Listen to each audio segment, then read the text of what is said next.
BRS supreme court దాకా వెళ్లడంతో ఏదైతే 10 మంది ఎమ్మెల్యేలకి అనర్హత వేటు వ్యవహారం పతాక స్థాయికి చేరుతుంది. తప్పనిసరి పరిస్థితుల్లో తెలంగాణ స్పీకర్ వాళ్ళకి నోటీసులు ఇచ్చారు.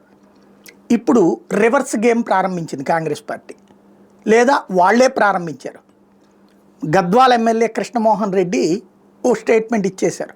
అబ్బే నేను బీఆర్ఎస్నేమీ దూరంగా లేదు, ప్రభుత్వంలో ఉన్నటువంటి వాళ్ళతో ర్యాపో మెయింటైన్ చేయకపోతే కష్టం, నేను కండవా కూడా వేయించుకోలేదు, అందుకోసం అని చెప్పి ప్రభుత్వంతో వ్యవహరించాను తప్పించి నేనేమి బీఆర్ఎస్కి దూరంగా లేదు, నేను బీఆర్ఎస్ సభ్యుడినే, ఇప్పటికీ కేసీఆర్ బొమ్మ మా రూమ్లోనే ఉంది, లేకపోతే నా ఇంట్లోనే ఉంది, కావాలంటే చూసుకోండి అని. అంటే వీళ్ళందరూ రేపు ఆల్రెడీ అదే ముక్క స్పీకర్కి కూడా రాసి ఇచ్చారు.